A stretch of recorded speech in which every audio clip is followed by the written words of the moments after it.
கடந்த 10 நாட்களில் 3 போராட்டங்களை நாம் நடத்தியிருக்கிறோம். முதலில் நம் மீது அவதூறு பரப்ப தொடங்கியதும் நாம் மனுநூலை தடை செய் என்கிற ஒரு ஆர்ப்பாட்டத்தை வள்ளுவர் கோட்டம் அருகே நடத்தினோம். 2 நாட்களுக்கு முன்பு ஓபிசி மாணவர்களுக்கு மருத்துவ கல்வியில் அகில இந்திய ஒதுக்கீட்டில் 50 விழுக்காட்டை வழங்க மோடி அரசு உடனடியாக ஒரு கொள்கை முடிவை எடுக்க வேண்டும், அரசாணை பிறப்பித்தோ அவசர சட்டம் இயற்றியோ அதை நடைமுறைப்படுத்த வேண்டும், நடப்பாண்டிலேயே நடைமுறைப்படுத்த வேண்டும் என்று வலியுறுத்தி நாடு தழுவிய ஆர்ப்பாட்டத்தை நடத்தினோம். இன்றைக்கு தமிழகத்தை வன்முறை காடாக்குவதற்கு சதி திட்டம் தீட்டிக் கொண்டிருக்கிற சனாதன சமூக விரோதிகளை கைது செய்ய வலியுறுத்தி நாம் கூடியிருக்கிறோம். எல்லோரும் தேர்தலுக்காக தயாராகி கொண்டிருக்கிற நேரத்தில் நாம் மாற்றத்திற்காக போராடி கொண்டிருக்கிறோம். புரட்சிகர மாற்றத்திற்காக போராடி கொண்டிருக்கிறோம். ஒரு திரைப்படத்தின் பெயர் இதற்குத்தானே ஆசைப்பட்டாய் பாலகுமாரா என்று ஒரு திரைப்படத்தின் பெயர். நாங்கள் இதற்குத்தான் ஆசைப்பட்டோம். பொதுவெளியில் இப்படி பேச வேண்டும், விவாதிக்க வேண்டும், மனம் திறந்து இருதரப்பும் கருத்துக்களை பகிர்ந்து கொள்ள வேண்டும் என்றுதான் ஆசைப்பட்டோம். இயற்கையே எல்லாவற்றிற்கும் ஒத்துழைப்பாக இருக்கிறது. மழை வரும் என்பார்கள், நமக்கு மட்டும் மழை வராது. அடையாறிலே பெய்யும், அந்த புறம் அண்ணா நகரிலே பெய்யும். ஆனால் நாம் போராட்டம் நடத்தும் வள்ளுவர் கோட்டத்தில் பெய்யாது. பல நிகழ்ச்சிகளை இப்படி சொல்ல முடியும். அதுபோல தந்தை பெரியார் மனுநீதியை அல்லது இந்த மனு நூலை எதிர்த்து போராடிய காலத்தில் சமூக வலைத்தளம் இல்லை. புரட்சியாளர் அம்பேத்கர் இந்த நூலை எரித்து சாம்பலாக்கிய போது இந்த சமூக வலைத்தளம் இல்லை. ஆனால் இன்றைக்கு சிறுத்தைகள் இதை பற்றி பேசும் காலத்தில் சமூக வலைத்தளம் உருவாகி இருக்கிறது. அவனே பரப்புகிறான். மனுநீதியை பற்றி திருமாவளவன் பேசியிருக்கிறான் பார் என்று உலகம் முழுவதும் கொண்டு போய் சேர்த்து விட்டான். நான் எங்கோ ஒரு மூலையில் போகிற போக்கில் ஒரு நொடியில் பேசிவிட்டு போன தகவலை இந்த சமூக வலைத்தளங்களின் மூலம் உலகம் முழுவதும் கொண்டு போய் சேர்த்து இன்றைக்கு உலகம் முழுவதும் உள்ள அனைவருமே அது என்ன மனுஸ்மிருதி என்று கூகுளில் தேடி தேடி இன்றைக்கு கூகுள் சர்ச் என்ஜின் மிக அதிகமாக தேடிய ஒன்று எது என்றால் அது மனுஸ்மிருதி தான் என்கிற நிலையை ஏற்படுத்திவிட்டார்கள். சமூக வலைத்தளம் என்பது எவ்வளவு பெரிய வாய்ப்பாக நமக்கு அமைந்து விட்டது பாருங்கள். புரட்சியாளர் அம்பேத்கர் காலத்தில் இல்லாத ஒன்று, தந்தை பெரியார் காலத்தில் இல்லாத ஒன்று இன்றைக்கு சிறுத்தைகளின் காலத்தில் இயல்பாகவே வந்து கூடியிருக்கிறது. ஆகவே இன்றைக்கு அவர்கள் படிக்க தொடங்கியதும் நம் மீது பாய்ந்து பராண்ட துடித்தவர்கள் ஜெகா வாங்குகிறார்கள். மெட்ராஸ் பாஷையில் ஜெகா வாங்குகிறார்கள். அது மனுஸ்மிருதியே கிடையாதுன்றான் ஒருத்தன் சொல்றான். இது வெள்ளைக்காரன் கிறிஸ்தவன் மொழிபெயர்த்த நூல்ன்றான். இன்னொருத்தன் சொல்றான் அது திராவிடர் கழகத்துக்காரங்க தப்பா எழுதி வச்சிருக்கிறாங்க. முதல்ல என்ன சொல்ல வந்தான்னா, நான் பெண்களை கொச்சைப்படுத்தினேன்னு சொன்னான். இப்ப அதை பேச முடியல. மனு தர்மத்தில் இருக்கு அப்படின்னு சொல்ல தொடங்கின உடனே மனு தர்மத்தில் அப்படி இல்லை அப்படின்னு அவங்களால சொல்ல முடியல. உடனே என்ன பின்வாங்கி பேசுறான்னா, அந்த மனு தர்மம் உண்மையான ஒரிஜினல் வெர்ஷன் இல்லைன்றான். இப்ப நாங்க எது உண்மையானது எது பொய்யானதுன்னு ஆர்கியூ பண்ண விரும்பல. எதெல்லாம் தவறுன்னு சொல்றியோ அத்தனையும் தடை செய்யும் தான் நாங்கள் சொல்றோம். அது வில்லியம் ஜோன்ஸ் எழுதினதா இருந்தாலும், திராவிடர் கழகம் எழுதினதா இருந்தாலும், யார் எழுதினதா இருந்தாலும் அத்தனை நூல்களையும் தடை செய். இதுதான் எங்களுடைய கோரிக்கை. உங்க வாதத்தின்படியே வருவோம். இதுதான் எங்கள் கோரிக்கை. எது உண்மையாக மனுவால் எழுதப்பட்டது என்று நீ நம்புகிறாயோ, ஒரிஜினல் வெர்ஷன் சமஸ்கிருதத்தில் எழுதப்பட்டது என்று நீ சொல்லுகிறாயோ அதை எடுத்துட்டு வா.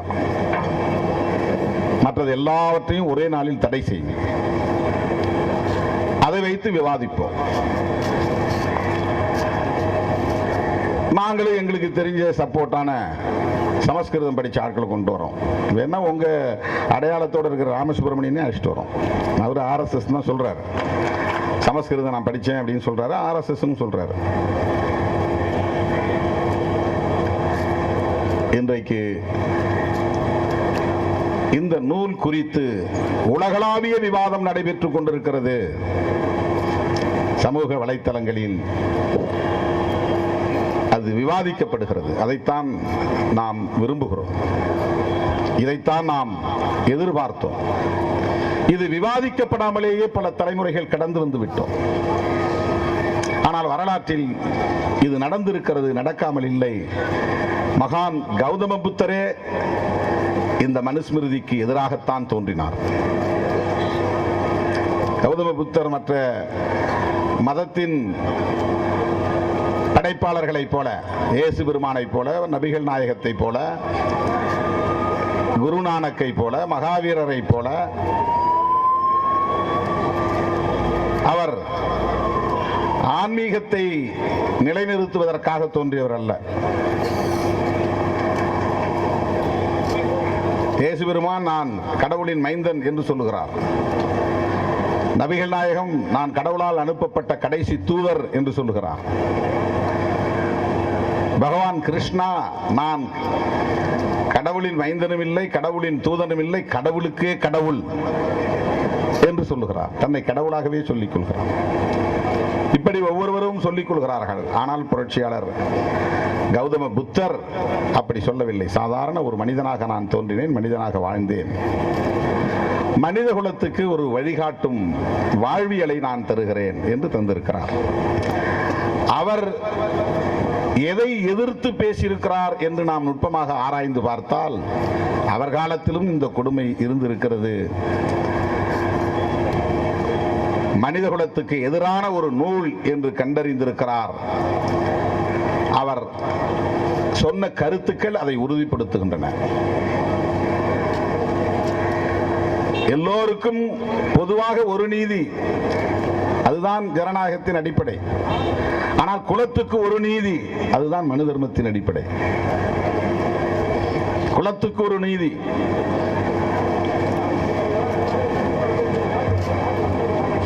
சகோதரத்துவம் என்பதுதான் ஜனநாயகத்தின் அடிப்படை. நீ வேறு நான் வேறு, நான் உயர்ந்தவன் நீ தாழ்ந்தவன் என்கிற இடத்திலே ஜனநாயக சகோதரத்துவம் இல்லை. அதுதான் மனுநீதியின் அடிப்படை, மனு நூலின் அடிப்படை. சுதந்திரம் என்பது ஜனநாயகத்தின் அடிப்படை, லிபர்ட்டி. அப்படி சுதந்திரம் இல்லை. பெண்ணாக பிறந்தவள் ஆணுக்கு கட்டுப்பட்டவள் தான்.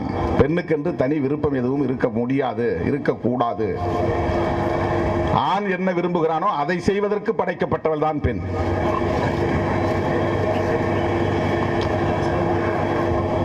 அதை படைப்பதற்கு, அதை உருவாக்குவதற்கு படைக்கப்பட்டவள் தான் பெண். ஆண்களின் இச்சைக்கு உடன்பட்டு வாழக்கூடியவள் தான் பெண். அவன் என்ன நினைக்கிறானோ அதை அவன் செய்யணும்.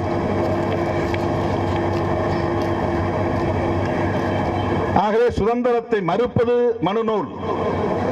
சுதந்திரம் தான் ஜனநாயகத்தின் அடிப்படை. சமத்துவத்தை மறுப்பது மனு நூல். பரப்பால் உயர்ந்தவன் தாழ்ந்தவன் உண்டு. எல்லோரையும் விட உயர்ந்தவன் பிராமணன், அடிநிலையில் கிடப்பவன் சூத்திரன். பிராமணனும் சத்திரியனும் சமமில்லை, சத்திரியனும் வைசியனும் சமமில்லை, வைசியனும் சூத்திரனும் சமமில்லை. ஏன் பிராமண வர்ணத்திலேயே ஐயரும் ஐயங்காரும் சமமில்லை. கேரள நம்பூதிரியும் மேற்கு வங்கத்து முகர்ஜியும் சமமில்லை. மராத்திய பார்ப்பனர்கள் சித்பவனும் காஷ்மீர் பார்ப்பனர்கள் பண்டிட்டுகளும் சமமில்லை. சமத்துவம் இல்லை. ஆணும் பெண்ணும் சமமில்லை. சாதிக்கு சாதி சமமில்லை. ஒரே வர்ணத்திற்குள் இருக்கிற சாதி சமமில்லை. சமத்துவத்தை மறுப்பது மனு தர்மம், மனு நூல். சமத்துவம் தான் ஜனநாயகத்தின் அடிப்படை. ஆகவே மகான் கௌதம புத்தர் முன்வைத்த வாழ்வியல் என்பது ஜனநாயகத்தை முன்னிறுத்துகிறது. அதுதான் அதனுடைய அடிப்படை தத்துவமாக இருக்கிறது என்று புரட்சியாளர் அம்பேத்கர் விவரிக்கிறார். ஏன் நான் பௌத்தத்தை ஏற்றுக்கொண்டேன் என்று சொல்லுகிற போது புரட்சியாளர் அம்பேத்கர் சொல்லுகிறார், தனிமனித சுதந்திரத்தை மறுக்கக்கூடிய நூல், சகோதரத்துவத்தை மறுக்கக்கூடிய நூல், சமத்துவத்தை மறுக்கக்கூடிய நூல், மனுநீதி என்பதை உணர்ந்த காரணத்தினால் தான் புரட்சியாளர் அம்பேத்கர் அவர்கள் 1927 டிசம்பர் 25 அதை தீயிட்டு கொளுத்தினார். இன்றைக்கு அம்பேத்கர் ஜெயந்தியை கொண்டாடக்கூடிய இவர்கள் அம்பேத்கர் ஏன் அதை தீயிட்டு கொளுத்தினார் என்பதையும் சேர்த்து படிக்க வேண்டும். நம் மீது அபாண்டமான பழியை சுமத்தி அவதூறு பரப்பி காவல்துறையில் போய் புகார் கொடுத்திருக்கிறார்கள். உடனே காவல்துறை ஆன்லைனில் கொடுத்த புகாருக்கு வழக்கு பதிவு செய்திருக்கிறது. வழக்குகளுக்கு அஞ்சுகிறவர்கள் அல்ல விடுதலை சிறுத்தைகள். ஒவ்வொருவரையும் தனித்தனியே நீங்கள் விசாரித்து பார்த்தால் தெரியும். ஒவ்வொருவரின் மீதும் 30 வழக்குகள், 20 வழக்குகள், 10 வழக்குகள். மேடைக்கு வரும்போதே தோழர்கள் என் மீது வழக்கு என்று வந்து பட்டியல் கொடுத்தார்கள். வழக்குகளுக்காக நாங்கள் அஞ்சவில்லை. இந்த பொய் வழக்கை திரும்ப பெறுங்கள் என்பதும் எங்களுடைய கோரிக்கை இல்லை. அது ஒரு புறம் இருக்கட்டும், நாங்கள் நீதிமன்றத்தில் வாதிட்டுக் கொள்கிறோம். ஆனால் எங்கள் மீது நீங்கள் சுமத்திய பழி, எமக்கு எதிராக நீங்கள் பரப்பி இருக்கிற அவதூறு என்ன நோக்கத்திற்காக? எதிர்வர இருக்கிற சட்டப்பேரவை தேர்தல் தான் இதற்கு காரணம். உடனடியாக தேர்தல் வராமல் இருந்திருந்தால் இதை கண்டுகொள்ள மாட்டார்கள். அல்லது நான் திமுக கூட்டணியில் இல்லாமல் இருந்திருந்தால் இதை பெரிதுபடுத்தி இருக்க மாட்டார்கள். அதுதான் இப்ப பிரச்சனை. 6 மாதத்திற்குள் சட்டசபை தேர்தல் வருகிறது. ஏதாவது தமிழ்நாட்டு அரசியலிலே குழப்பத்தை ஏற்படுத்த வேண்டும். அவர்களின் உண்மையான இலக்கு திமுக தான். திமுகவுக்காக நான் சொல்லவில்லை, மக்களுக்காக நான் சொல்லுகிறேன். உண்மையான இலக்கு திமுக தலைமையிலான கூட்டணியை பலவீனப்படுத்த வேண்டும், அதை சிதறடிக்க வேண்டும். திமுக எளிதாக வெற்றி பெற்றுவிடக் கூடாது, ஆட்சியை கைப்பற்றிவிடக் கூடாது. அதற்கு என்ன செய்யலாம் என்று இவர்களின் கிரிமினல் புத்தி வேலை செய்கிறது. ஆகவே 1 மாதத்திற்கு முன்னால் நான் பேசிய பேச்சை முன்னும் பின்னும் வெட்டி வழக்கம் போல திருட்டு புத்தி உள்ளவர்கள் நம்மை போய் திருட்டு பயல் என்கிறார்கள். யார் திருட்டு வழக்கு ஒருத்த மேல இருந்திருக்கு, அந்த நாய் தான் நம்ம திருட்டு பயல்ங்கிறான். திருடிட்டு வழக்கு மேல திருட்டு வழக்கு இருக்கு, உண்மையிலே திருட்டு வழக்கு இருக்கு. இன்னொருத்த மேல SC/ST வழக்கு இருக்குது, வன்கொடுமை தடுப்பு வழக்கு. அவன் தான் போய் நம்ம மேல புகார் கொடுத்திருக்கிறான். உங்களுக்கு தான் பேச தெரியும் நினைக்காதீங்க. நாங்க நாகரிகம் கருதி வார்த்தைகளை அளந்து பேசுகிறோம்.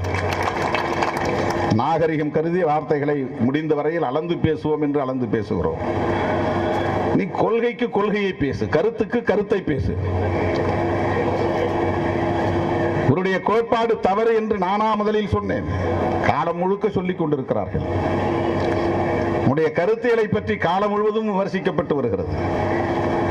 1891 மனோன்மணியம் சுந்தரம் பிள்ளை பிள்ளை என்றே அழுத்தி நான் சொல்லுகிறேன். ஏன்னா அவங்க எல்லாம் சைவ மரபு. அவர் சொல்லியிருக்கிறார், குலத்துக்கு ஒரு நீதியை எவனும் ஏற்றுக்கொள்ள முடியாது. வள்ளுவர் செய் திருக்குறளை மறுவர நன்குணர்ந்தோர் உள்ளுவரோ மனுவாதி குலத்துக்கு ஒரு நீதி என்று மனோன்மணியம் சுந்தரம் பிள்ளை அப்போதே எழுதியிருக்கிறார். நாங்க மட்டும் இதுக்குள்ள சைவ மதத்தை தீவிரமாக பின்பற்றக்கூடிய பலரும் மனுவாதம் என்பது மக்களுக்கு விரோதமானது என்பதை சுட்டிக்காட்டி இருக்கிறார்கள். அவர் எழுதியது வள்ளுவரிசை திருக்குறளை மறுவர நன்குணர்ந்தோர். திருக்குறளை ஒழுங்கா பிழை இல்லாமல் கற்றுக்கொண்டவன் யாராயிருந்தாலும் அவன் மனு சொல்லுகிற இந்த குலத்துக்கு ஒரு நீதியை ஏற்றுக்கொள்ள மாட்டான். உள்ளுவரோ, உள்வாங்கிக் கொள்வார்களோ, ஏற்றுக்கொள்வார்களா? மனுவாதம் சொல்லுகிற குலத்துக்கு ஒரு நீதி. இது திருமாவளவன் எழுதிய செய்யுள் அல்ல. 1891 என்பது புரட்சியாளர் அம்பேத்கர் பிறந்த ஆண்டு. அந்த காலத்தில் மனோன்மணியம் சுந்தரம் பிள்ளை தென்னகத்தை சார்ந்தவர், தமிழகத்தை சார்ந்தவர், நீராறும் கடலுடுத்த பாடலை எழுதியவர்.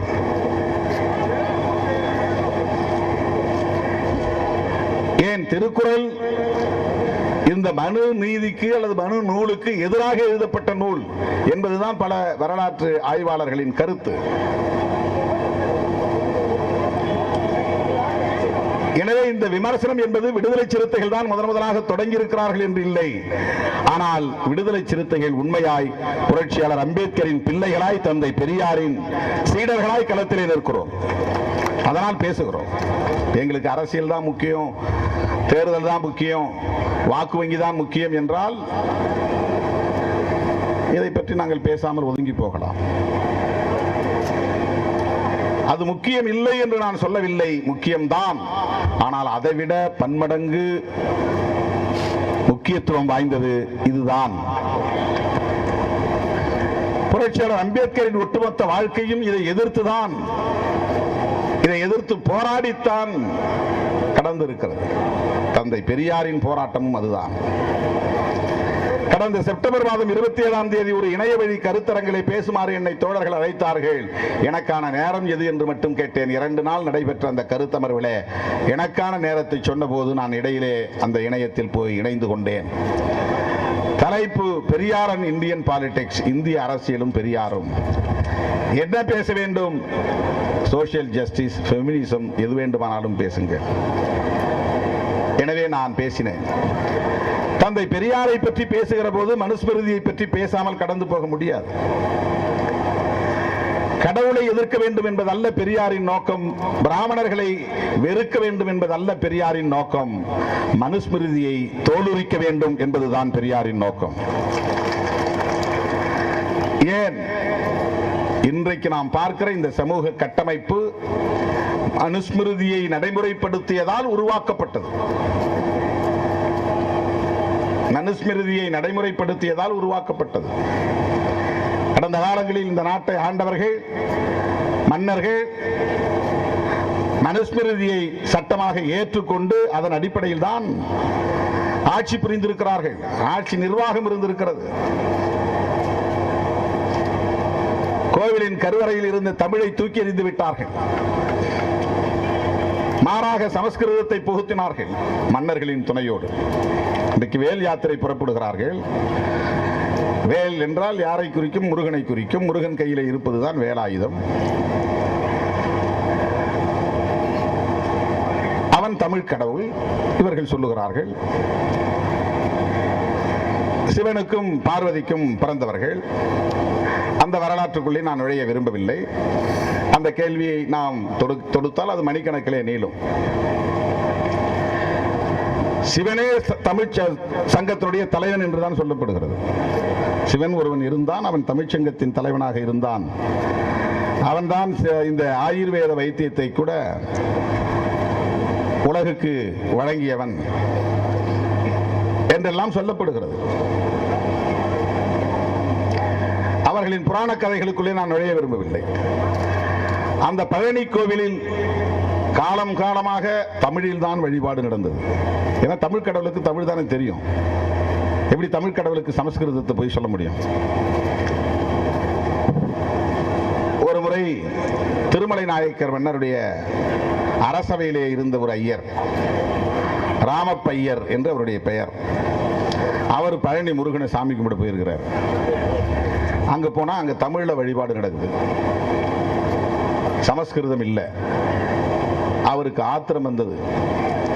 உடனே மன்னரின் துணையோடு தமிழில் வழிபாடு செய்தவர்களை எல்லாம் தூக்கி எறிந்துவிட்டு எங்கிருந்தோ ஒரு சமஸ்கிருதம் பேசக்கூடிய ஓதக்கூடிய ஒருவரை கொண்டு வந்து அங்கே அமர்த்தி இருக்கிறார்கள். அந்த நாளில் இருந்து இந்த நாள் வரையில் தமிழ் கடவுளின் திருக்கோவிலான பழனி கோவிலில் சமஸ்கிருதத்தில் ஓதப்படுகிறது. அவருக்கு 6 இடத்துல வீடு இருக்கு, அதான் அறுபடை வீடு. 6 இடத்திலும் தமிழ்ல தானே வழிபாடு செய்யணும். இந்த சனாதனிகள் நாளைக்கு தமிழக அரசுக்கு கோரிக்கை வைப்பார்களா? முருகன் கோவில் உள்ள இடங்களில் எல்லாம் தமிழில் தான் வழிபாடு செய்ய வேண்டும் என்று தோழர் ரவிக்குமார் அவர்கள் ட்வீட் போட்டிருக்கிறார். விடுதலை சிறுத்தைகள் முன்மொழிகிறோம், வேல் யாத்திரை நடத்தக்கூடியவர்கள் முருகன் கோவில்களில் தமிழில் தான் வழிபாடு செய்ய வேண்டும் என்று சொல்வார்களா? சொல்ல முடியுமா? முடியாது. அவர்கள் ஏற்றுக்கொண்டிருக்கிற கொள்கை அவர்களை அனுமதிக்காது. நாடகம் ஆடுவார்கள். ஆகவே இன்றைக்கு இவர்கள் செய்கிற இந்த அரசியல் நாடகம் எதற்காக என்றால், தனிப்பட்ட முறையிலே திருமாவளவனை தாக்க வேண்டும் என்பதல்ல, திராவிட முன்னேற்ற கழகத்தின் தலைமையிலான கூட்டணியை சிதைக்க வேண்டும் என்பதுதான். எதிர்வரவிருக்கிற சட்டப்பேரவை தேர்தலில் குழப்பத்தை ஏற்படுத்தி திமுகவை ஆட்சிக்கு வரவிடாமல் தடுக்க வேண்டும் என்பதுதான். ஆகவே உங்கள் கூட்டணியில் இருக்கிற திருமாவளவன் இப்படியெல்லாம் பேசுகிறான், நீங்கள் பதில் சொல்லுங்கள்.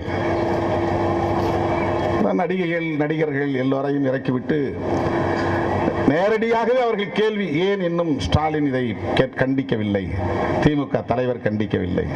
அதுதான் உங்களுடைய நோக்கம். திராவிட முன்னேற்ற கழகமாக இருந்தாலும், காங்கிரஸ் பேர் இயக்கமாக இருந்தாலும், இடதுசாரிகளாக இருந்தாலும், கூட்டணியில் இருக்கிற காரணத்தால் திருமாவளவனை ஆதரிப்போம் என்று யாரும் ஆதரிக்கவில்லை.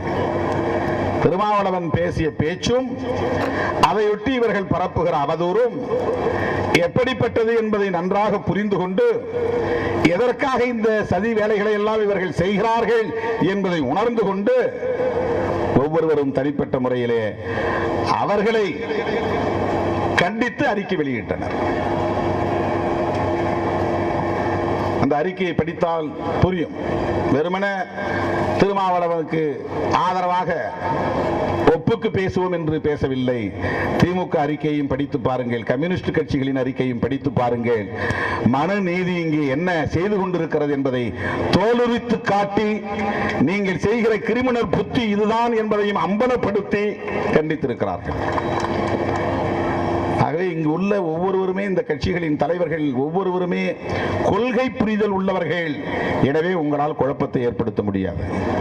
கொள்கை புரிதல் இல்லை என்றால் குழப்பத்தை உருவாக்க முடியும், கூட்டணிக்குள்ளே குழப்பத்தை உருவாக்க முடியும். நாங்கள் என்ன பேசுகிறோம், அதை ஏன் இந்த நேரத்தில் எடுத்தார்? இந்த நேரத்தில் தேர்தலுக்காக நாம் எடுக்கல, தனியாக இப்படி ஒரு கூட்டத்தில் பேசல, அல்லது எங்கோ ஒரு இடத்துல பேட்டியை கொடுக்கல. ஒரு கருத்தரங்கம், பெரியார் அண்ட் இந்தியன் பாலிடிக்ஸ் கருத்தரங்கத்தில் பேச சொன்னாங்க, நான் பேசினேன். இப்ப முன்ன பின்ன வெட்டிய பிறகு இந்த ஒரு 40 நொடியை நீ கொடுக்கும் போது எந்த பெண்ணா இருந்தாலும் அதை கேட்டால் ஆத்திரப்படத்தான் செய்வார்கள். என்னுடைய தாயா இருந்தாலும் தமக்கையா இருந்தாலும் அந்த ஒரு வரியை கேட்டால் ஆத்திரப்படத்தான் செய்வார்கள். ஆனால் அந்த கிரிமினல் புத்தி உள்ளவர்களுக்கு அந்த ஆஸ்பர் சனாதன தர்மா அப்படின்னு சொன்ன பாருங்க, அந்த வார்த்தை கட் பண்ணலவன். கிரிமினல் எப்போதும் வந்து ரொம்ப உஷாரா இருக்க முடியாது. எங்கேயாவது ஒரு இடத்துல அவனுக்கு சறுக்கும். அங்கதான் சறுக்கிச்சு அந்த கிரிமினல்களுடைய சதி வேலையில். அவன் வெறுமனே நான் பேசினது அந்த முதல் வரியோட நிறுத்திட்டு ஆஸ்பர் தர்மாங்கிற இடத்துல ஒரு கேப் விடுறேன். இந்த ஆஸ்பர் சனாதன தர்மா அப்படின்னு சொல்ற இடத்த ஆஸ்பர் சனாதன தர்மாங்கிறதையும் கட் பண்ணியிருந்தான்னு வச்சுங்களேன், அது இன்னும் அவங்களுக்கு பாசிட்டிவா போயிருந்திருக்கும். ஆண்டவன் அவர்களுக்குத்தான் எதிராக இருக்கிறான், அவனை படைத்த கடவுளே அவனுக்கு எதிராக இருக்கிறான். நீ செய்யறது சதி இல்ல, சரியில்லை, நீ சதி செய்யற அப்படின்னு. அதை கேட்கிறவங்களுக்கு என்னன்னா, ஆஸ்பர் சனாதன தர்மான் தானே திருமாவளவன் சொல்றாரு, அப்படின்னா கோட் பண்ணிருக்கிறாரு, அவருடைய கருத்தா சொல்லலையே, அதை டிஃபெண்ட் பண்ண முடியல. இப்ப அவனால அதை வந்து அவன் சாதிக்க முடியல, சமாளிக்க முடியல. உடனே இப்படிதான் இவன் பேசிட்டே இருக்கிறான், அந்த காலத்துல இருந்து இந்த காலம் வரலும் பேசிட்டே இருக்கிறான். ஆமா, எனக்கு வலிக்குது. நான் எந்த சமூகத்தில் இருக்கிறேனோ, எந்த சமூகம் என்னை காயப்படுத்துகிறதோ எனக்கு வலியை தருகிறதோ அதைத்தான் நான் பேச முடியும். என்ன அடிக்கிறத பத்தி தான் நான் புகார் சொல்ல முடியும். அவன் மேல ஏன் புகார் கொடுக்கல, இவன் மேல ஏன் புகார் கொடுக்கணும், இவன் தான் என்ன அடிச்சான், இவன் மேல தான் புகார் கொடுக்க முடியும். ஏன் நீ கிறிஸ்தவத்தை பற்றி பேச மாட்டேன்கிறாய், இஸ்லாத்தை பற்றி பேச மறுக்கிறாய், வேறு மதங்களை பற்றி பேச மறுக்கிறாய்? நான் என்ன கிறிஸ்தவனா என்ன, நான் முஸ்லீமா என்ன? அதுல இருக்கிறது எனக்கு எப்படி தெரியும்? இந்த சமூகத்தில் எனக்கு ஒரு அடையாளம் இருக்கிறது. எப்படி புரட்சியாளர் அம்பேத்கர் அவர்கள் பிறக்கும் போது நான் இந்துவாக பிறந்திருக்கலாம், இந்த சமூகம் எனக்கு ஒரு இந்து முத்திரையை குத்தி இருக்கிறது, எனக்கு ஒரு சமூக அடையாளம் இருக்கிறது என்று சொன்னாரோ அப்படி எனக்கு ஒரு சமூக அடையாளம் இருக்கிறது. தந்தை பெரியார் இந்துவாக இருந்த காரணத்தினால் தான் அதை விமர்சிக்க முடிந்தது. ஆக எந்த சமூக வாழ்க்கை எனக்கு வலியை தருகிறதோ அந்த சமூகத்தை பற்றி தான் நான் பேச முடியும். ரொம்ப புத்திசாலித்தனமா இவங்க அரசியல் செய்யறாங்களாம். இவர் ஏன் கிறிஸ்தவத்தை வந்து படிக்க மாட்டேங்கிற, ஏன் அதை நான் படிக்கிறேன், என்ன தேவை எனக்கு இருக்கு? இஸ்லாத்துல இல்லையா, உலகம் முழுக்க இருக்கலாம், எல்லா இடங்களிலும் ஆண் பெண் வேறுபாடுகள் இருக்கு, இல்லைன்னு நம்ம சொல்லல. எனக்கு ஏற்படுகிற வழியில் இருந்து நான் பேசுகிறேன். காலம் காலமாக இத்தனை தலைமுறைகள் கடந்து வந்திருக்கிறோமே, வாழிடங்கள் தனித்தனியாக இருக்கின்றனவே. இந்த வாழிடங்கள் ஏன் தனித்தனியாக இருக்கின்றன? அக்ரகாரம் என்பது பிராமணர்கள் வசிக்கிற இடம், ஊர்த்தெரி என்பது சாதி இந்துக்கள் வசிக்கிற இடம், காலனி என்பது தலித்துகள் வசிக்கிற இடம் என்று தனித்தனியே இந்த வாழிடங்களை பிரித்து வைத்தது யார்? இதை கண்டு கொதிப்படைந்திருக்க வேண்டாமா? ஆத்திரப்பட்டிருக்க வேண்டாமா? தனித்தனி சுடுகாடுகள் இருக்கின்றனவே, இந்த சுடுகாடுகளை தனித்தனியாக அமைத்தது யார்? எதன் அடிப்படையில் அமைக்கப்பட்டது? இதை கண்டு நீ நேர்மை திறமுள்ளவனாக இருந்தால் இதை கண்டு கொதித்திருக்க வேண்டாமா? ஆதிசங்கரருக்கே நான் கேட்கிறேன், அவருக்கு ஞானம் பிறந்ததே ஒரு புலையனால் தான் என்று சொல்லுகிறார்கள். அவர் ஒரு முறை குளிச்சுட்டு வெளியே வந்தார், ஆத்துல நடந்து வந்துகிட்டு இருக்கும்போது எதிரில் ஒருத்தனை பார்த்திருக்காரு. அங்க வந்து கேரளாவில் புலையன்னு சொல்லுவாங்க. தீண்டப்படாதவர்களில் பல சாதிகள் உண்டு, அதிலே ஒரு சாதி புலையன். ஆதிசங்கரருக்கே புத்தி சொன்னவன் புலையன் தான். ஆதிசங்கரருக்கு ஞானம் வருவதற்கு கேள்வியை எழுப்பியவன் இந்த மண்ணின் மைந்தன் தான், ஆதிக்குடிதான். ஆதிக்குடிதான். ஓ தர்ம நூல்கள் தான் சொல்லுகிறது, சாஸ்திரங்கள் தான் சொல்லுகிறது. இந்த வேறுபாடுகளை, இந்த முரண்பாடுகளை உருவாக்கியது எந்த கோட்பாடு? அதுதானே பிரச்சனை. நீ கோட்பாட்டை பார்க்காம வெறும் பிரச்சனையை மட்டும் பார்க்கிற. எல்லா பிரச்சனைகளுக்கு பின்னாலும் ஒரு அமைப்பு முறை இருக்கிறது, எல்லா அமைப்பு முறைக்கு பின்னாலும் ஒரு கோட்பாடு இருக்கிறது. சாதி சண்டைகள் நடப்பதற்கு இங்கே இருக்கிற சமூக அமைப்பு தான் காரணம். பெண்கள் ஒடுக்கப்படுவதற்கு இங்கே இருக்கிற சமூக அமைப்பு தான் காரணம். கல்வி மறுக்கப்பட்டதற்கு இந்த சமூக அமைப்பு தான் காரணம். ஆணவ கொலைகள் நடப்பதற்கு இந்த சமூக அமைப்பு தான் காரணம். இப்படி ஒரு சமூக அமைப்பு இங்கே உருவாவதற்கு மனுஸ்மிருதி என்கிற கோட்பாடு தான் காரணம். ஆகவேதான் நாம் அதை விமர்சிக்க வேண்டிய தேவை வருகிறது. புரட்சியாளர் அம்பேத்கரின் வழியில், தந்தை பெரியாரின் வழியில். எங்களுக்கு தனி வழின்னு ஒண்ணு கிடையாது. எங்கள் வழி அம்பேத்கர் வழி, எங்கள் வழி பெரியார் வழி, எங்கள் வழி சமூக நீதி வழி, எங்கள் வழி சமத்துவ வழி. சமத்துவத்தை நோக்கி போறோம், அதுதான் எங்களுடைய வழி. உனக்கு அதெல்லாம் என்னன்னு தெரியாது, நீ சேஃபான இடத்துல உட்கார்ந்துருக்கிற. பஸ்ல ஏறவன் முதல்ல போய் சீட்டு பிடிச்சிட்டான்னா தொங்கிக்கிட்டு வரவனை திட்டுவான். அவனுக்குலாம் அறிவு இருக்கா பாரு, தொங்கிக்கிட்டு வரான், முட்டா பயமா. ஏன்னா அவருக்கு சேஃபா சீட்டு கிடைச்சிருச்சுல, ரொம்ப பாதுகாப்பா போய் உட்கார்ந்துட்டாரு உள்ள. பிடிச்சி நின்றுகிட்டு இருக்கிறவனையும் திட்டுவான் பாரு, உரசுறாங்கம்பா. நின்றுகிட்டு போனா அப்புறம் உரசுதானே செய்யும். ஃபுட்பால்ல தங்குறவனை திட்டுவான், சீட்டே கிடைக்காம அங்க தாங்க நின்றுட்டு இருக்கிறவன் பஸ் டிரைவரை திட்டிட்டு நிற்பான். பாரு நிறுத்தாம போயிட்டான், நான் ஏற முடியாம போயிடுச்சு, எனக்கு டியூட்டிக்கு போக முடியலன்னு. அதுல தொத்த முடியாதவன் இருக்கிறான் எவ்வளவு பேர் வண்டியில. ஆகவே இவங்க ரொம்ப சேஃபா போய் உட்கார்ந்துக்கிட்டாங்க. எல்லா இடங்களும் போனா இவங்களுக்கு கதவு திறக்குது, ஐயா சுவாமி ஐயா சுவாமின்னு. எல்லா இடங்களிலும் நமக்கு தடை இருக்கிறது. போலீஸ்ல ஒரு பர்மிஷன் வாங்க முடியல. இவர் வண்டி மேல நின்று பேசிட்டு இருக்கான். கேட்டா அதெல்லாம் உனக்கு கொடுத்தா எல்லாரும் கேட்பான், உனக்கு மேடை போட அனுமதி கொடுத்தா எல்லாரும். இதுவே எவ்வளவு பெரிய ஜனநாயக விரோதம் இது. ஒரு சுதந்திர நாட்டில், ஜனநாயக நாட்டில், இந்திய அரசமைப்பு சட்டத்தை மதிக்கக்கூடியவர்களாக இருந்தால் காவல்துறையினர் இப்படி ஒரு நிலையை செய்வார்களா? ஆளுங்கட்சிக்காரங்க இந்த இடத்துல வந்து நம்முடைய முதலமைச்சர் கூட்டம் போறாருன்னா உங்களுக்கு கொடுத்தா அப்புறம் எல்லாரும் கேட்பாங்க சொல்லுவார் அவரு. இப்ப இது ஒரு குலத்துக்கு ஒரு நீதிங்கிற மாதிரி தானே, ஆளுக்கு ஒரு நீதி. முதலமைச்சர் இந்த நாட்டினுடைய குடிமகன், திருமாவளவன் இந்த நாட்டினுடைய குடிமகன். அவருக்கு ஒரு ஓட்டு, திருமாவளவனுக்கு ஒரு ஓட்டு. போலீஸுக்கு அந்த வெட்கம் மானம்லாம் இருக்காது. ஆளுங்கட்சிக்காரனுக்கு சேவை செய்யறது மட்டும்தான். கேட்டா எல்லா பிரச்சனையும் சட்டம் ஒழுங்குன்னு தான் பார்ப்பாங்க அவங்க காவல்துறை. எல்லா நீங்க நாளைக்கு ஆளுங்கட்சியா வாங்க, உங்களுக்கு சேவை செய்வாங்க. எங்க வேலை ஆளுங்கட்சிக்காரங்களுக்கு சேவை செய்யணும். இதுவே ஒரு வகையில மனு தர்ம புத்தி தான். அது சமத்துவம் இருந்தாதான் மனு தர்மத்துக்கு எதிரான சிந்தனைன்னு அர்த்தம். எல்லாத்துக்கும் ஈல்டாகி போறது, அதிகாரம் உள்ளவங்களுக்கு பழஞ்சு கொடுக்கிறது, பணிஞ்சு போறதுங்கிறது மனு தர்மத்தின் அடிப்படையில் உருவாக்கப்பட்ட ஒரு மூளை தான் அது. ஆகவே இவன் சேஃபா போய் உட்கார்ந்துக்கிட்டான். இவனுக்கு வர்ண தர்மத்தால பிரச்சனை இல்லை, சாதி அமைப்பால பிரச்சனை இல்லை. பிரச்சனை இருக்குது தெரிய முடியாத இடத்துல போய் உட்கார்ந்துருக்கான் பல பேர். யாரால நமக்கு பாதிப்புன்னு அவனால புரிஞ்சுக்க முடியல. இன்னைக்கு இந்தியாவில் ஓபிசி மாணவர்களுக்கு தமிழ்நாட்டில் அந்த 50 விழுக்காடு இடஒதுக்கீடு கொடுக்கணும்னு போராட்டம் நடத்துற ஒரே கட்சி விடுதலை சிறுத்தைகள் கட்சி தான். நாங்க தான் ஓபிசி இந்துக்களுக்கு பாதுகாவலர்கள் என்று சொல்லிக் கொள்ளக்கூடியவர்கள் எங்கே போனார்கள்? ஏன் போராட்டம் நடத்தவில்லை? இதை கேட்பதற்காக நாங்கள் போராடவில்லை, போராடியதால் சுட்டி காட்டுகிறோம்.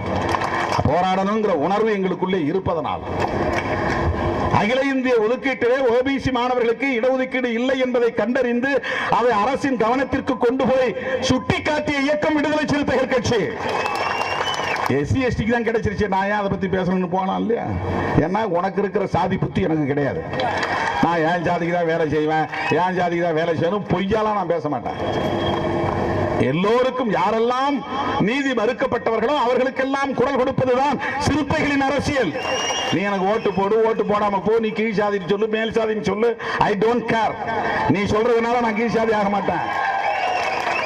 எனக்கு சாதிங்கிற அமைப்பின் மீதே நம்பிக்கை இல்லை, அப்புறம் என்ன மேல் சாதி கீழ் சாதி? என்னை பொறுத்தவரையில் சாதியின் மீது நம்பிக்கை இல்லை, சாதி உடன்பாடு இல்லை. எனவே அது என்னுடைய மூளையில் இல்லை. எனவே நீ என்னை எதை சொன்னாலும் அது என்னை ஒன்றும் பண்ணாது.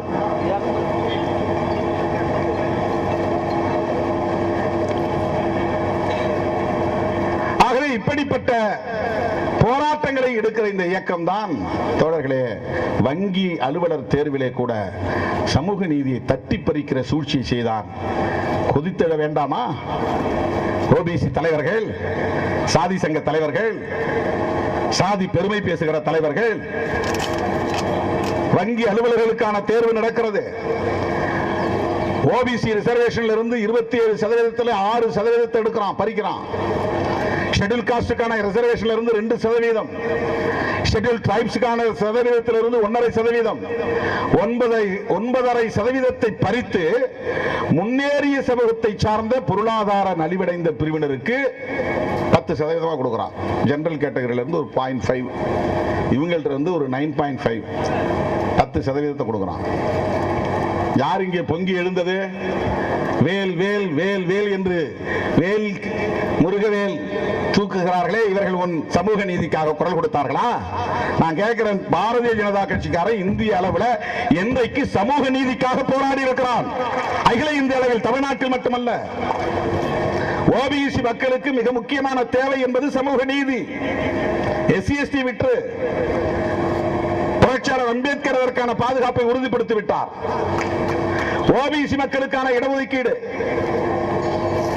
அதுதான் இன்றைக்கு பலரை நீதிபதி ஆக்கி இருக்கிறது, பலரை பேராசிரியர்கள் ஆக்கி இருக்கிறது, பலரை உயர் பொறுப்புகளுக்கு வர வைத்திருக்கிறது. மண்டல் பரிந்துரைக்கு முன்பு உண்டா இடஒதுக்கீடு? மண்டல் பரிந்துரையை நடைமுறைப்படுத்த வேண்டும் என்று முனைந்த போது, அதை அறிவித்த போது, அதை எதிர்த்து இந்தியாவில் போராட்டம் நடத்தியது யார்? அவன் அல்லவா உன்னுடைய முதல் எதிரி. ஓபிசி இந்து சகோதரர்களை பார்த்து கேட்கிறேன். வரலாறு படிக்காதவர்களுக்கு நான் சுட்டிக்காட்டுகிறேன். வரலாறு அறியாதவர்களுக்கு நான் இந்த இடத்தை நினைவுபடுத்துகிறேன். விபி சிங் அவர்கள், சமூக நீதி காவலர் விபி சிங் அவர்கள் மண்டல் பரிந்துரையை நடைமுறைப்படுத்த ஆணை பிறப்பித்த போது அவருக்கு உற்ற துணையாய் இருந்தது மறைந்த ராம்விலாஸ் பாஸ்வான் என்கிற ஒரு தலித் தலைவர். சமரசமானவன் பூரா சாதி இந்துக்களா போயிட்டான். ஏதோ ஒரு பட்டத்தை வாங்கிட்டு போயிடுறான். அவன் பெரியார் ரொம்ப பச்சை பச்சையா பேசினார். சூத்திரன் உனக்கு என்னன்னு தெரியுமாடா, அவன் என்ன எழுதி வச்சிருக்கான் தெரியுமா? அதெல்லாம் நாம சொன்னா நான் சொன்னேன்னு சொல்லுவாங்க, எங்களை இழிவுபடுத்தினா. அவரு பச்சை பச்சையா சொன்னார். இதுக்கு அர்த்தமே இப்படிதான்டா, இந்த சூத்திரப்பட்டம் ஒழியணும்டா, சூத்திரப்பட்டம் ஒழியணும். இதுக்கு என்ன அர்த்தம் தெரியுமா? மனு தர்மத்தில் எல்லாத்துக்கும் ஒன்னு செக்ஷனா ஸ்லோகமா எழுதி வச்சிருக்கிறான். அன்னைக்குதான் வர்ணம் இருந்துச்சு, இன்னைக்கு இருக்கா? வர்ணம்லாம் ஒழிஞ்சு போச்சு. வர்ணத்திலிருந்து தான்டா சாதி உருவானது. இன்னைக்கு சாதி இருக்குதுன்னா சாதிங்கிறது என்ன? வர்ணத்தின் குழந்தைகள் தான் சாதிகள். காஞ்சிபுரம் பக்கத்தில் கூத்திரம்பாக்கங்கிற கிராமத்தில் ஊர் தெரு வரலும் அந்த தேர் சேரி மக்களுடைய தெருவுக்கு வராது என்று தடுத்தது எது? மனுஸ்மிருதி. மயிலாடுதுறை பக்கத்தில் ஒரு சுடுகாட்டுக்கு போகக்கூடாதுன்னு சாதி வெறியர்கள் தடுத்தாங்களே, அப்படி அவங்களை தடுக்க வைத்தது எது? மனுஸ்மிருதி. போலீஸ்காரனையும் தூக்கிட்டு போய் அந்த நேரத்தில் போலீஸ்காரன்லாம் வெட்டியா வேலை பார்க்கறான். பாருங்க சாதி இந்துக்களுக்கு எப்படி பயப்படுறான் பாருங்க. அவன் அடிச்சு இது பொது பாதை ஓடுறான்னு அவனை அடிச்சு விரட்டுற துணிச்சல் போலீஸுக்கு இல்ல. அவனுங்க கோவப்பட்ட கூடாதான், அதனால இவனுக்கு போய் நாம் பாடையத்தை உடனே தூக்கிட்டு போறாங்க. வெட்கக்கேடு இல்ல, மானக்கேடு இல்ல. இதை விட ஒரு அவமானம் வேறு என்ன இருக்க முடியும்? கேட்டா நாங்க சட்டம் ஒழுங்கை பாதுகாக்கிறோம். சட்டத்தை பாதுகாக்க, அப்புறம் சட்டம் ஒழுங்கை பாதுகாக்கிறது இருக்கட்டும், சட்டத்தை மதிக்கணும் முதல்ல. இந்த வீதி வழியா இவனை பணத்தை தூக்கிட்டு போக கூடாதுன்னு சொல்றதுக்கு அவனுக்கு என்ன உரிமை இருக்கு? அவனு இந்த ஊருக்காரன் இந்த வழியா போகக்கூடாது, அது தடுக்கணும்னா சட்டத்தை நீ மதிச்சா அவனால 4 பேரை பிடிச்சி நீ உள்ள தூக்கி போட்டு அந்த வழியா பாடை எடுத்து போக சொல்லணும். படிக்கலாம், ஐபிஎஸ் படிக்கலாம், ஐஏஎஸ் படிக்கலாம், ஆனா சேவை மனப்பான்மை தான், ஒரு சர்வன்ட் மைண்ட் செட் தான். நீ என்ன படிச்சாலும் உன் மூளைக்குள்ள மனு தர்மம் இருக்கிற காரணத்தினால அந்த அடிமை புத்தி மாறாது. என்ன படிச்சாலும் அதுதான். நான் அதிகாரிகளை விமர்சிக்கிறேன் என்று யாரும் கருதிவிடக் கூடாது. சமூக யதார்த்தத்தை சொல்லுகிறேன். சமூக யதார்த்தம் சொல்றேன். ஒருத்தருக்காக அந்த துணிச்சல் வரணும் இல்ல. எல்லாரும் நீரோட்ட போன பெரியார் தானே எதிர்த்து வெளியே வந்தாரு. அந்த ஒருத்தரால் தான் இவ்வளவு பெரிய மாற்றம். சமூக நீதி அரசியலமைப்பு சட்டத்தில் முதல் திருத்தம், அது அரசியலமைப்பு சட்டம், அதை திருத்தவே முடியாதுன்னு நினைச்சிருந்தாருன்னா இன்னைக்கு இவ்வளவு பெரிய மாற்றம் உருவாகி இருக்குமா? மண்டல் கமிஷன் அமைக்கக்கூடிய நிலை உருவாகி இருக்குமா? ஓபிசிக்கு ரிசர்வேஷன் கிடைச்சிருக்குமா? யோசிச்சு பாருங்க. ஆகவே என்னைக்கோ இருந்தது 2000 வருஷமா 3000 வருஷம், நீ 5000 வருஷம் கூட சொல்லு. 5000 வருஷத்துக்கு முன்னால் எழுதப்பட்ட நூலாக இருந்தாலும் கூட அதனுடைய தாக்கம் இன்றைக்கும் இங்கே இருக்கிறது என்பதுதானே யதார்த்தம். வாட்ஸ்அப்பில் ஒரு செய்தி இன்னைக்கு வரும்போது படித்தேன். அவர் நம்முடைய தா பாண்டியன் பேசினது, ஒரு மூத்த தலைவர், கம்யூனிஸ்ட் கட்சியுடைய தலைவர். அதை ஒரு பத்திரிகையில் எடுத்து போட்டிருக்கிறான். நம்முடைய மூத்த பெரியவர், பெரியவாள், அவங்களுடைய மொழிப்படி சொன்னான். அவர் சொல்லியிருக்காரு, டவுரி பிரச்சனை ஒரு பொண்ணுக்கு கல்யாணம் ஆகலைன்னா அவளை அப்படியே விடக்கூடாது, கண்ணி கழியாமல் இருக்கக்கூடாது. ஒரு வாழை மரத்துக்கும் அவளுக்கும் கல்யாணம் பண்ணி வைக்கணும். கல்யாணம் பண்ணிட்டு அந்த வாழை மரத்தை வெட்டிடணும். உடனே விதவை ஆயிடுவா. விதவையான பிறகு மொட்டை அடித்து வெள்ளைப்படவை உடுத்தி அவளை அப்படியே சாவர வரலும் வாழ சொல்லுங்க. ஏன்னா இந்த சமூகத்தில் டவுரி பிரச்சனையால உனக்கு புருஷன் கிடைக்கலன்னா, மணமகன் கிடைக்கலன்னா வேறு சாதிக்காரனை திருமணம் செய்யக்கூடாது. அதை தடுக்கிறதுக்கு அவங்க வழி. இது அவரா சொல்லல, இதுதான் மனு தர்மம் சொல்லுது. இனக்கலப்பு கூடாது, சாதி கலப்பு கூடாது. தூய்மைவாதம், அதுதான் மனு தர்மத்தினுடைய அடிப்படை. சமத்துவமின்மை, இன்இக்வாலிட்டி, அதுதான் மனு தர்மத்தினுடைய அடிப்படை. தூய்மைவாதம்னா தீட்டுங்கிற கோட்பாடு தானா வருது. இனக்கலப்பு ஏற்படாமல் இருக்கணும்னா அதுக்கு ஒரு கான்செப்ட் தேவைப்படுது. அதுதான் இவங்க கண்டுபிடிச்ச கான்செப்ட், கற்புங்கிறது. அது ஆண்களுக்கும் பெண்களுக்கும் பொதுவுன்னு சொல்லணும்ல. பிராமண சமூகத்தில் பிறந்த பாரதிய 2 பேருக்கும் பொதுவில் வைப்போம்னு சொல்றாரு. ஏன் பொதுவில் வைக்கல இந்த மனு தர்மம்? ஒரு போபியா, பெண்களை பற்றிய ஒரு போபியா இருக்கு. என்னன்னா எப்போதும் அவளை கண்காணிச்சுக்கிட்டே இருக்கணும். அவன் நம்மளோட தான் இருக்கிறாளா, வெளியே அனுப்புறது இல்லை. இவ்வளவு மோசமான ஒரு உளவியலை இந்த சமூகத்தில் சமூக உளவியலாக கட்டமைத்தது எது? ராவணனோடு அசோகவனத்தில் தங்கியிருந்த சீதை கற்புள்ளவளாக இருந்திருப்பாளா என்கிற சந்தேகத்தை ராமனுக்கு ஏற்படுத்தியது எது? அவளை மீட்டு வந்த பிறகு அக்னியிலே குளித்து விட்டு வா, அப்போதுதான் நீ உத்தமி என்று என்னால் ஏற்றுக்கொள்ள முடியும், பத்தினி என்று ஏற்றுக்கொள்ள முடியும் என்று கேட்கிறவர்கள் தனியாக சீதை இல்லாமல் இத்தனை நாள் ராமன் இங்கே இருந்தானே, அவன் உள்ளபடியே உத்தமனாகத்தான் இருந்தானா என்ற கேள்வியை யாரும் எழுப்பவில்லையே. சீதை இல்லாமல் இருந்த காலத்தில் ராவணன் என்ன செய்து கொண்டிருந்தான்? தாம்பத்திய வாழ்க்கைக்கு போனவன் தானே, துறவரம் போனவில்லையே. அப்ப சீதை கேட்டு, நீ முதல்ல அக்னி குண்டத்துல இறங்கிட்டு வா, அப்புறம் நான் சொல்றேன். என் மேல நீ சந்தேகப்படுறல, என் மேல சந்தேகப்படுறல, ராவணன் ஏதாவது பண்ணிருப்பான்னு உனக்கு ஒரு சந்தேக புத்தி இருக்குல்ல. அப்ப இவ்வளவு நாளா நான் இல்லாம அங்க இருந்தே நீ சும்மா இருந்தியா? ஒழுக்கமா இருந்தியா? உத்தமனா இருந்தியா? யாரையுமே பார்க்கலையா நீ? அப்ப சீதை கேட்டிருந்தா சரி. இந்த வாதத்தை குதர்க்கவாதம் என்கிறார்கள். இது பெரியார் வாதம், இதுதான் புரட்சியாளர் அம்பேத்கர் வாதம், இதுதான் பகுத்தறிவு வாதம், இதுதான் சமத்துவவாதம், ஜெண்டர் ஈக்குவாலிட்டி. இது குதர்க்கவாதம் அல்ல, சமத்துவவாதம். மனு தர்மத்தை விளக்குவதற்காக எழுதப்பட்ட காப்பியம் தான் ராமாயணமும் மகாபாரதமும். அதுல அவங்க நினைச்சா விபச்சாரத்தை தளர்த்தி கொள்வார்கள். சத்தியவதி புருஷன் நினைக்கிற விசித்திர வீரியன். நான் மகாபாரதம் அதிகமாக படிக்கிறது இல்லை, ஏன்னா அதுக்குள்ள போகவே கூடாது, நம்ம மைண்ட் வந்து கரப்ட் ஆகக்கூடாதுன்னு அதெல்லாம் பார்க்கறது கிடையாது, படிக்கக்கூடாது கேட்கக்கூடாதுன்னு அதெல்லாம் பார்க்கறது இல்லை. அவன் புருஷன் செத்துடுறான், அப்புறம் அவங்க ஆட்சியை சாம்ராஜ்யம்ன்றாங்க. இந்த இடத்துல மனு தர்மம் அனுமதிக்குது. என்ன சொல்லுதுன்னா, உனக்கு வாரிசு இல்லைன்னா நீ கணவன் இல்லாத நேரத்தில் அவனுடைய தம்பிகிட்டையோ கொழுந்தமார்கிட்டையோ அல்லது அவன் சார்ந்த பங்காளியை சார்ந்த யாராவது ஒருத்தட்ட நீ உன்னுடைய வாரிசை பெற்றுக்கொள்ளலாம். எல்லாமே பெண்ணை மையப்படுத்தியதாகவே. ராமாயணம் வந்து குல தர்மத்தை மீறக்கூடாதுங்குது. அதனால்தான் வந்து சம்புகனை கொலை செய்கிறார் நம்முடைய ராமன் என்கிற சத்திரியன். ராமன் வந்து பிராமணர் கிடையாது, சத்திரியர். ஒரு பிராமணர் வந்து ஒரு குழந்தை இறந்து போய் தூக்கிட்டு போயிட்டு ராமன்கிட்ட முறையிடுறாராம். என்ன முறையிடுறாருன்னா, ராமா அவனுடைய ஆட்சியில் அதர்மம் நடக்குது. என்னடா அதர்மம் நடக்குது?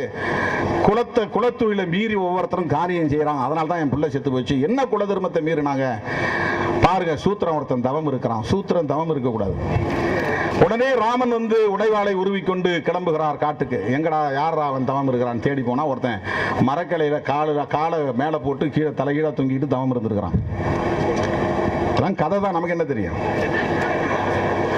அப்ப போன உடனே ராமன் பார்த்துட்டு, நீ யாரான் இருக்கான், உன் பேர் என்னன்னு இருக்கான். சம்புகன். நீ என்ன குலம்? நான் சூத்திரன். உடனே அவர் வந்து விசாரணைலாம் கிடையாது, ட்ரையல் தான் கிடையாது, விட்னஸ்லாம் கிடையாது, சாட்சி கிழிச்சிடலாம். உடனே தண்டனை கொடுத்து தலையை ஓங்கி வெட்டிடுறார். குல தர்மத்தை மீறியதால் நீ ஒரு சூத்திரன், தவம் இருக்க உனக்கு எந்த தகுதியும் இல்லை. அப்ப ராமாயணம் எதற்காக உருவாக்கப்பட்டது? குல தர்மத்தை மீறினால், குலத்தொழிலை மீறினால் தண்டனை வழங்க வேண்டும். சம்புகன் கதை அதுதான் சொல்லுது. மகாபாரதத்தில் ஏகலைவன் கதை அதே மாதிரி. ஏகலைவன் ஒருத்தன் வந்து துரோணாச்சாரியிட்ட வந்து எனக்கு பயிற்சி கற்றுக் கொடுங்க, வில்லு வித்தை கற்றுக் கொடுங்கன்னு கேட்குறான். நீ யாரான்னு கேட்டால் சூத்திரன் தெரிஞ்சது. சூத்திரனுக்கெல்லாம் சொல்லிக் கொடுக்க முடியாது, போடான்றான். ஏன் நாங்கள் கொடுத்த புகாருக்கு இதுவரை எந்த நடவடிக்கை எடுக்கல? தமிழ்நாடு முழுக்க கிட்டத்தட்ட நூற்றுக்கணக்கான புகார்கள் கொடுக்கப்பட்டிருக்கிறதே. அரசியல் பேச தெரியாத அந்த கும்பல், கொள்கைக்கு கொள்கை பேச தெரியாத கும்பல், கோட்பாட்டுக்கு கோட்பாட்டை முன்வைக்க தெரியாத அந்த கும்பல் தனிப்பட்ட முறையிலே என்னை இழிவுபடுத்தி வன்மத்தை கக்கிக் கொண்டிருக்கிறார்கள். ஏன் ஒரு ஆள் மேல கூட நீ புகார் போடல, எஃப்ஐஆர் போடல?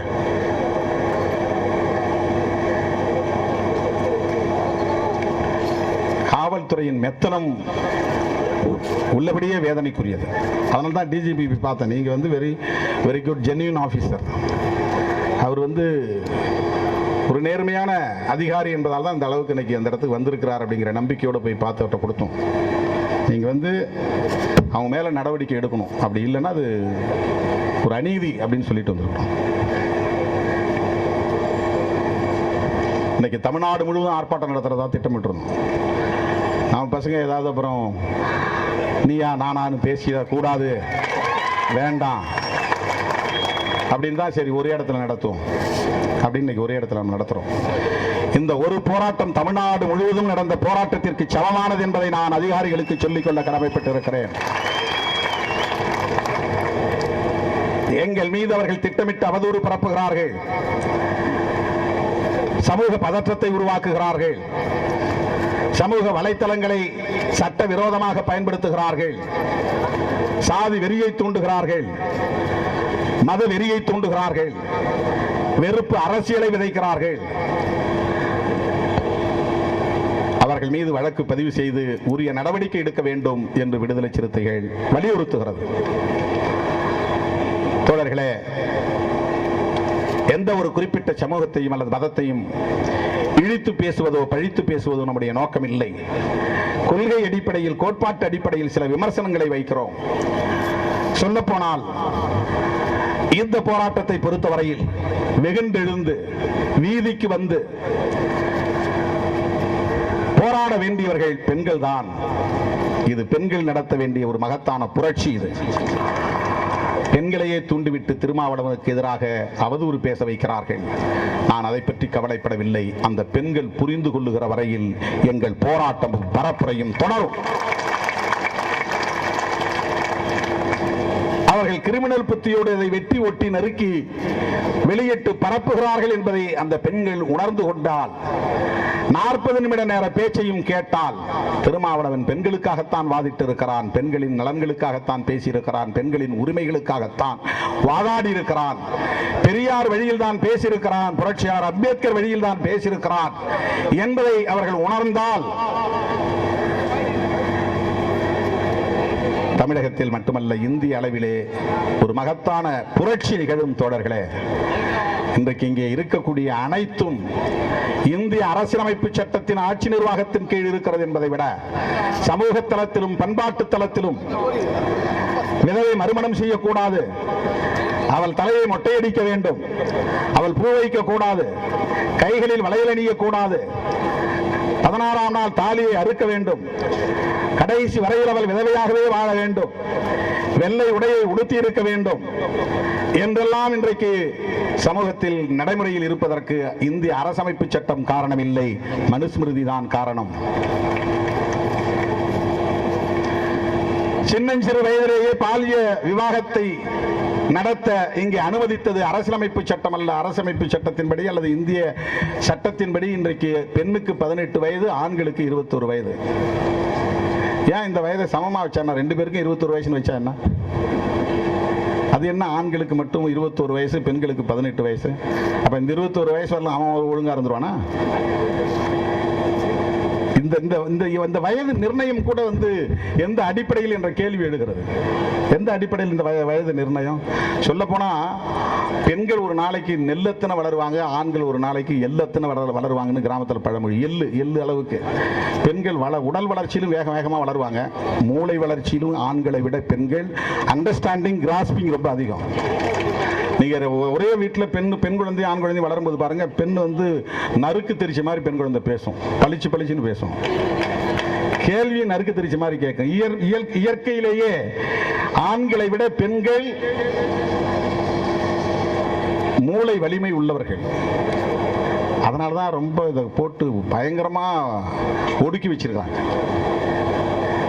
என்ன கூட படிச்சது 6ஆம் வகுப்புல 20-25 பேர், 7ஆம் வகுப்புல 7-8 பேர் ஆச்சு, 8ஆம் வகுப்புல 3 பேர் தான். 3 பேர்ல 2 பேர் பெண்ணு, ஒரே ஒரு ஆண். அந்த ஒரே ஆண் நான் தான். டிராப் அவுட்ஸ் ஸ்கூல்ல 3 பேர் தான் படித்தோம், 2 பெண்கள். 2 பெண்களுக்கு 8ஆம் வகுப்புனா 8-5 13 வயசு. 13 வயசுல பருவத்துக்கு வர்றது இயற்கை. அரையாண்டு தேர்வுக்கு பிறகு ஒரு பெண் வரல பள்ளிக்கூடத்துக்கு. ஆனா அதுதான் ஸ்கூல்லே கிளாஸ்லே நல்லா படிக்கிற பொண்ணு, ரொம்ப நல்லா படிக்கிற பொண்ணு. அதை நிறுத்திட்டாங்க. அப்ப பப்ளிக் எக்ஸாம் வந்துச்சு. 3 பேர்ல 2 பேர் தான் பப்ளிக் எக்ஸாம் எழுத போனோம். அந்த பொண்ணு நானும் தான். பப்ளிக் எக்ஸாம் முடிஞ்ச பிறகு நான் 9th படிக்க போயிட்டேன், அது கல்யாணம் பண்ணிட்டு போயிடுச்சு. பெண்களின் நிலையை பாருங்க, அது கல்யாணம் போயிடுச்சு. இந்த பொண்ணு பப்ளிக் எக்ஸாமுக்கு முன்னாடியே கல்யாணம் பண்ணி கொடுத்துட்டாங்க. அரையாண்டு தேர்வில் நிறுத்தினாங்க பாருங்க. அதை மட்டும் படிக்க வச்சிருந்தா அது இன்னைக்கு தமிழ்நாட்டில் மிக முக்கியமான ஒரு பதவியில் இருந்திருக்கும். நல்லா படிக்கக்கூடிய பெண், நல்லா படிக்கக்கூடிய ஒரு பெண்ணின் வாழ்வை எது சிதைத்தது? பருவத்துக்கு வர்றதுங்கிறது இயற்கை தானே. பருவத்துக்கு வந்தால் பள்ளிக்கூடத்துக்கு போகக்கூடாதா? மேற்கொண்டு படிக்கக்கூடாதா? பருவத்துக்கு வந்த பிறகு பிறந்த வீட்டில் இருக்கக்கூடாதா? அது பல்கலைக்கழகம் வரையில் போகட்டும், போய் படிக்கிற வரையிலும் படிக்கட்டும், அதுக்கு பிறகு கட்டி கொடுக்கலாமே. ஆனால் என்ன ஒரு மைண்ட் செட்டை உருவாக்கிட்டான்னா, என்னைக்கா இருந்தாலும் அவனுக்கு அது பிடிச்சி தானே கொடுக்க போகிறோம், பிடிச்சி கொடுக்குற பொண்ணுக்கு எதுக்கு செலவு பண்ணணும்? ஆனால் மக்கு பயலாக இருப்பான், ஒரே கிளாஸில் 5 வருஷம் கிடப்பான், 8வது 8 தடவை ஃபெயில் ஆவான். அவனுக்கு டியூஷன் வச்சு படித்து கொடுத்துருவான். அவன் கேட்கறதெல்லாம் வாங்கி கொடுப்பான். அவனுக்கு 2 வீலர் வேணும்னா 2 வீலர் வாங்கி கொடுத்துருவான். சினிமாவுக்கு வரணும்னா சினிமாவுக்கு காசு கொடுப்பான். எப்படியாவது படிச்சிடறான்பான். ஆனால் அவன் வாங்கிட்டு போய் நல்லா தண்ணி அடிப்பான், போதை அடிப்பான், சினிமா பார்ப்பான். ஆம்பளை பிள்ளைக்கு அவ்வளவு சுதந்திரம். ஆம்பளை 1000 இடத்துக்கு போயிட்டு வருவான்பா, பொம்பளை அப்படிலாம் போகக்கூடாது. எங்கே போனேன்னு ஆம்பளை பிள்ளை யாரும் கேட்க மாட்டாங்க. பொம்பளை பிள்ளை நடமாடுறது தெரியணுங்கிறதுக்காக காலில் கொலுசை போட்டு விட்டுருவான், செல் செல் செல் செல்னு. அது எதுக்குன்னா, மருமகள் கட்டுறதா இருந்தாலும் மகள் கட்டுறதா இருந்தாலும் பொம்பளை பிள்ளைங்க நடமாட்டத்தை கண்காணிக்கிறதுக்காக தான் காலில் கொலுசு. அது சலங்கை போட்ட கொலுசு. அது இந்த புது பொண்ணுக்கெல்லாம் கட்டாயமாக சலங்கை போட்ட கொலுசு தான் இருக்கும். அவங்க மாமனார் மாமியாருக்கு நடமாடிக்கிட்டு இருக்கிறது தெரிஞ்சுக்கிட்டே இருக்கணும், காதில் விழுந்துகிட்டே இருக்கணும். சலங்கை சத்தம் கேட்கலன்னா மருமகள் ஆளை காணுமே தேட ஆரம்பிச்சிருவாங்க. இந்த சமூகம் எப்படி இருக்கு பாருங்க. பெண்களை ஒடுக்கி வைப்பதற்கான கருத்தியல், ஒடுக்குமுறை வடிவங்கள். ஆண்களை முழுக்க நிறுத்திட்டு பெண்களையே ஒரு 10 வருஷத்துக்கு படிக்க வச்சா போதும், நாடு புரட்சியை உருவாக்கும். பெண்கள் மட்டும் இந்தியா முழுவதும் எல்லா எஜுகேஷன்லயும் பெண்களுக்கு மட்டும் 100% ரிசர்வேஷன். பெண்கள் மட்டும்தான். ஒரு 10 ஆண்டு ஒரு தலைமுறை இந்தியாவை புரட்டி போடுகிற தலைமுறை உருவாகிவிடும். நீ பெண்களை ஒடுக்கி வச்சிருக்கிற வரலாம் தான் அந்த மனு தர்மம் அங்கே காப்பாற்றப்படும். பெண்கள் படிச்சுட்டாங்கன்னா முதல்ல இதை போய் கொளுத்தக்கூடிய சமூகமே பெண் சமூகமாகத்தான் இருக்கும், மகளிர் சமூகமாகத்தான் இருக்கும். அவ்வளவு மோசமான ஒரு ஒடுக்குமுறை. அவன் சொல்றானே, இந்து பெண்கள் அந்த பெண்கள் இந்த பெண்கள் இல்ல, விமன் நேச்சர் இஸ் செட்யூசிங் men. இங்கிலீஷ்ல அது மொழிபெயர்த்து தப்புன்னா மொழிபெயர்த்து தப்புன்னு சொல்லி நாங்கள் தூக்கி போட்டுறோம். ஆண்களை மயக்குவதுதான் பெண்களின் இயல்பு. புத்திசாலியா இருக்கிறவன் பொம்பளைங்களோட தனியா இருக்க மாட்டான், அதுல இருக்கு. தாயா இருந்தாலும் மகளா இருந்தாலும் சகோதரியா இருந்தாலும் ஒரு பெண்ணோடு ஞானம் உள்ள ஆண் தனியா இருக்க மாட்டான். அப்ப தாயா இருந்தாலும் மகளா இருந்தாலும் சகோதரியா இருந்தாலும் பெண்கள் ஆண்களுக்கு அந்த இச்சையை தூண்டி விடுவார்கள். இது அது சொல்லுதா இல்லையா? நானா சொல்றேன்? பருவத்தெல்லாம் பார்க்க மாட்டாங்க, வயசை பார்க்க மாட்டாங்க, அழகை பார்க்க மாட்டாங்க. அவங்களுக்கு மேன்லியா இருக்கணும். இது எதுக்காக சொல்லப்பட்டிருக்கு? இது கேரக்டர் அசாசினேஷன் அல்ல. நான் அப்படி பார்க்கல. பெண்களின் நடத்தையை இதுவரைக்கும் நீங்க நம்ம டவர் நியூஸ் சேனலை சப்ஸ்கிரைப் பண்ணலைன்னா இப்போ சப்ஸ்கிரைப் பண்ணிக்கோங்க. சப்ஸ்கிரைப் பட்டனுக்கு பக்கத்தில் இருக்கக்கூடிய பெல் பட்டனையும் கிளிக் பண்ணிக்கோங்க. அப்பதான் நம்ம போடக்கூடிய வீடியோக்களுக்கு உங்களுக்கு உடனடியாக நோட்டிஃபிகேஷன் வரும், நீங்க பார்க்க முடியும்.